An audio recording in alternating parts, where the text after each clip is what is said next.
angry guy here, and beautiful women are ending up homeless on the streets, and men are not helping them. Let's just go ahead and jump right into the video. Okay. All right, so what's your name? Amanda Blackwell. Amanda, how old are you? I am 34 years old. Where are you from originally? I am from Riverside, California, born and raised, born there, but I was raised since I was 3-year-old here in Phoenix, Arizona. So North Phoenix. All right. Yeah. What's your current situation? Right now, I am between homes. Now, guys, before we continue, I want you just to see what she looked like before she ended up homeless. This is a picture of her before she ended up homeless, right? And here's another picture of her before she ended up homeless.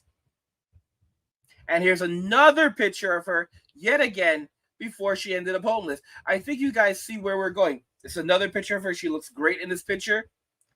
And now here she is today, hungry and homeless at 34 years old on the streets.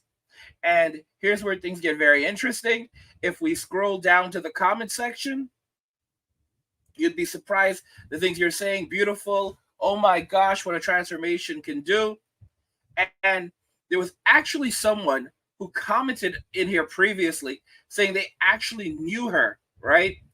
And that, she was such a nice person. But it's so sad that this is the reality that she has found herself into. Okay? Let's go ahead and jump right back in, because, it's so sad. Phoenix. All right. Yeah. What's your current situation? Right now, I am between homes. I do have the in-laws I can stay with, but it's a little crowded. And then we all know how the in-laws situation go. So I'm either there or I don't always do the night, but I can. But I prefer not to bug. So I go to hotels. Like the cheaper hotels, Motel 6, those type of deals. And then you have, Comfort Inn, Super 8s, all those. And then also my friends, or acquaintances I meet, as in cars, trailers, whatever they got, safest to sleep. How long have you been in that situation? Sorry, my legs hurt. I have been out here about 3 years now. Yeah, I went through about eviction process. What else? Eviction process. What else? Breakup. Lost him. And that's about it. I've been in and out of jail about 5 times. Sorry, let me get that right. So I've been in jail once for 6 months, and then for 30 days or 44 days, and then another time for 30 days. And then all the other ones in between those, which were like 3 or 4 times, was like, obviously getting OR'd, and which was like 3 of the times, and then the other 2 times I've been there for like a week, and then like 4 days. So yeah, about 8 times I've been arrested. Thank God I had a break for the four times I got arrested or whatever it was. But yeah, so it's been a struggle, day by day you go for that fix. So you wake up, you either say something the day before, or you have to go get some. Like unfortunately today, I woke up and didn't have any.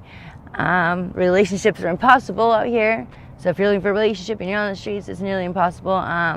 If you do find that someone, you stay close by them, or you get separated. You end up, having this person's going to go make this money, and I'm going to go boosting. There's separate things that we have to do. So, and when you're on the streets, you usually don't have phones. And if you do have a phone, it's either dead, or charging, or your other significant other doesn't have the phone, or doesn't have a phone, so therefore you can't call. And it's kind of hard to find someone that has a phone that's charged and you can pull over and ask. You think you can just go up to anybody at a gas station, but they don't trust you. Trust is a big thing out here. You can't really trust anybody as far as you can throw them.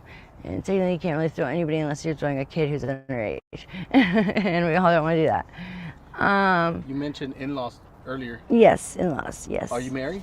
No, ex-in-laws. Okay. Let's repeat that. They're 'Cause I was gonna ex-in-laws ask from you, years. My daughter's father. Is your husband out here? Or? No, so it's my ex-husband. When I was 18, we got married. Okay. By 19, we're divorced. We had my daughter at 17 years old. So it was one of those young situations. Doing the right thing type of deal. And this is back when I was sober. I was a stay-at-home mom. We got divorced, you know, mutual agreement. We shared custody of our daughter. He now is in prison, doing really good. He's a great father. He's always been there, never not been in her life. We both have custody. You know, she's old enough to realize, you know, dad's away, mom's in and out, mom's on the streets, mom's here, there, you know, and she's very protective, so she's always sending help, trying to ask people, can you check and see if my mom's over there? You know, she asks her friends if her friends' parents know me, you know. She doesn't use the online situation ever, you know, to do that. So, because, you know, there's tracking information and stuff like that. So, you know, she keeps me very safe, you know. Is She that your tries only most kid? part. Yeah. Yes. How old yeah. is she? She's old enough. I don't like to say ages and stuff. I like to keep her a secret. But yeah, she's Who's she with right now? she's with family, so she's good. Yeah, like I said, I don't like to say much about her, where she's at. You don't like to get into it. No, I just don't. Well, there's certain groups of gangs out there that will, you know, or people out there that are jealous and envy you, or don't envy you and just hate you and think you've done something wrong when you haven't. Or your name is just exploited without your permission, you know, and stuff happens like that where now you have the whole world, or you feel like it's the whole world against you, and you've done nothing wrong, but you don't see their side of point of view either. So it's, you know, you may think you've done wrong, but in their eyes you have. So if they get angry enough and they know people, which can happen, like if you damage them and you supposedly ruin something that they cherish or love, they have that hate out there, and there's nothing you can do besides say sorry or something like that. But you know, they tend to go after what you love the most and damage that, and that would most likely be your child, you know. You know, and you know, I say things sometimes on accident, like I don't have family, the only thing I have is my kid, and you can say it to the wrong person that you thought you could trust, you know. But you know, sometimes. I mean, guys, this is just sad. You see what she looked like. What she looked like just a few years ago before she became homeless. She's been homeless for 3 years now. She said after she became homeless, she ended up in jail for 6 months, and she lost custody of her kid. So her kid is with someone else right now. Her husband, you know, she was married. You know, he was a good father, but evidently he's also in jail now. Bro, that's a Tyrone. All right, Tyrone comes in many different shades. That's a Tyrone. Okay. So I mean, this is where the streets lead, guys. This is where it leads. This is where bad decisions lead. All right. And you guys can see how beautiful she was. That's another thing that though hard living can affect a person. A hard living can definitely tear a person down. But it's so sad, guys. It's so sad. It's so hard. I want you guys to wake up and realize reality. You know, that's why they say take her swimming. You know, the first day you meet her, but they have like waterproof makeup now, so you have to be careful with that too, because she'll come up looking like all dazzly, like, oh, what's up? You thought you thought you were gonna fool me? Come on, I'm a fish. I'm a fish. You're not gonna catch me that easily. I mean, that's literally how it is because we're fishermen, right? So of course she's gonna have her guard up. Guys, look at this. Look at this woman though. This is what no makeup. This is what hard living does. You know, she has substance issues, and I mean, she's in the streets, and you know, she says that sometimes she stays at like motels and hotels. Where's she getting that kind of money from? That's another question. Where is she getting that kind of money from? So it's possible that she's either receiving something like SSI, right? Because SSI is for people who basically don't have any income, and you know, a lot of people receive SSI and like they have a disability that's proven. So she might be getting SSI right now, which is like $900 a month, and she could be using that for her fix, and then sometimes to stay at a hotel or motel, which is ridiculous because that money is gone very very quickly. She's bumming it out on like the sofa of friends and so forth. So I mean, it's really hard. And guys, to request a topic for a video, see the description below. I mean, guys, it is what it is. I don't feel so sad about the situation. I've been warning for a long time now that this is ultimately what would happen. I talked about 10 cities, how they would rise up, and how a lot of women would ultimately end up being in 10 cities because they are not able to make ends meet anymore. This is a woman who lost her place. She actually had a home, she lost her place, couldn't afford it, ended up on the streets. And once you end up on the streets, you basically spiral from there. It's hard to hold a job, it becomes hard to survive. You start to turn to various substances and liquids to cope with the situation. The streets are no place for anyone, especially a woman. And yet, these are the results. And you can see that the streets have aged her severely. She's 34 years old and she looks a good 54. Okay? She looks a good 54. And that's the results of the streets. This is what the streets will do to you. It will wear you down. A lot of these women would be better off if they had married boring men. That's right, boring men. Because men who aren't in the streets are boring. Okay? They're not going to be out there constantly taking these women through emotional adventures and all this other nonsense. All right, because these women, they want adventures. Men who are responsible don't have time for that nonsense. They have to go to work. They don't have time to play games. You see, this is what women don't comprehend. A lot of these women would be better off being in a relationship with a guy that worked and allowed them to stay home. They can have children, they can raise the children. And that's how it used to be before women entered the workforce. And then, as a result of that, the salary went skyrocketing down because now the employer said, well, instead of paying a guy the equivalent of $200,000 a year, enough money to take care of a wife and a child or children, oh no, what we'll do is we'll split that in half. And it wasn't 200, it wasn't 200, but let's say $100,000 a year, right? $100,000 a year back in, let's say, the 60s and the 70s.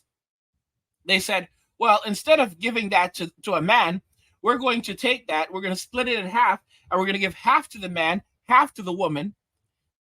And this is the reality of it now. And this is how society operates. They love the division. They love the fact that men and women are not getting married, not starting families, not having children. The children thing is a big problem. All right? Which is the reason why they're pushing for single motherhood to become a much larger normality. However, when it comes to families, they don't want that. Because if you don't have a family, then everyone has to have everything of their own. People no longer share resources. Okay? So instead of having a house or an apartment and everyone lives there, right? So you don't have everyone spending all this money on rent. That's how families used to work. This is the honest to goodness truth. I mean, this is a very strange reality we actually live in.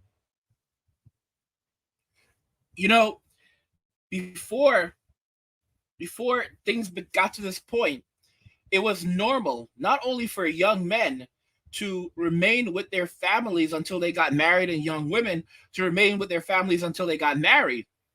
But before, even the 60s, for example, if you went back to like the 1800s and those times before, in many countries and cultures, including Western society, it was normal for families to remain together indefinitely.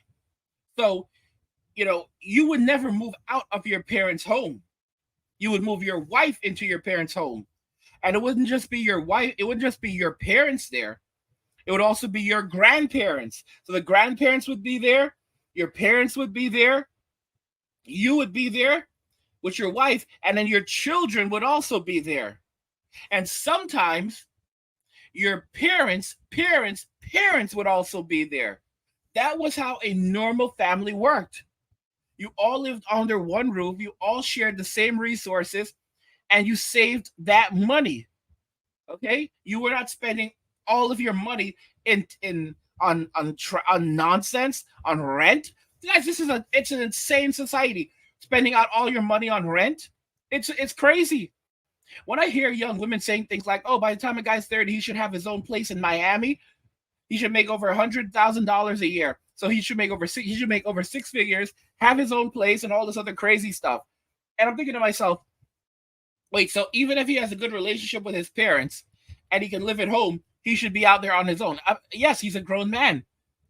But you do understand that in Miami, he can easily spend $60,000 a year in rent. I don't care. He's a grown man. That's $60,000 a year in rent, right? Over the course of 2 years, that's $120,000. Over the course of 4 years, that's $240,000. $240,000. I mean, guys, this is the insane reality. Now think about this. That's just covering rent. You know, if you're a high earning man and you can save $75,000 a year over the course of 4 years, that's $300,000. All right, and then there's a lot of guys who can save even more than that. Like, guys, this whole system doesn't make any sense. It's designed to rob us and to squeeze us. And women are complicit in this until it doesn't work out for them. They all think they're going to be in penthouse apartments because of their relationship with the state, because daddy's state. This is where daddy state puts you. All right, guys, a UBI isn't going to fix this. Giving everyone $1,000 check every month isn't going to solve this problem. It's not going to solve the homelessness problem. It's just going to make the situation that we have substance use in Western society worse. You know, people using more substances that they really are not supposed to be using. It's only going to make that situation worse. It's not going to fix the homeless problem. What are you doing with $1,000 a month? The only people that could live off $1,000, you know, could take $1,000 from a UBI and actually use that, you know, could actually benefit from that. It's going to be a responsible man, a man walking away from society, who's going to basically go and buy a piece of land, put a camper on it. It doesn't camper or whatever. He'll figure it out. All right. He'll put something on the land. He'll live in it, live rent free, dirt cheap, save all his money, and that's it. It's so crazy when you have women talking jazz about dudes who are saving their money and making fun of them on social media, and they don't even realize these men are making bank. Because as the years are going by, this dude is saving $20, $30, $40, $50,000. So you have some of these dudes that make $75,000 a year, and they have $500,000 in the bank after a couple of years. And then they go out, they invest in real estate, and then they end up worth something like $1.5 million, $2 million, $3 million within like 5 years. And you don't even know these guys are millionaires because it happens so quickly that they're still walking around looking like normal dudes on the street that women just walk past. Guys, beautiful women are ending up homeless on the streets and men are not helping them. What do you guys think regarding this? I want to hear your thoughts in the comments. By the way, guys, many of you don't have notifications turned on. Subscribe to the channel and turn on notifications.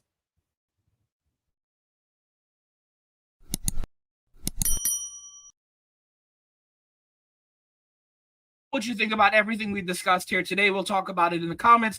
Like the video if you like it. Don't forget to subscribe. And if you like the video, share the video. And just remember that all roads lead to MWA, men walking away. And cheers.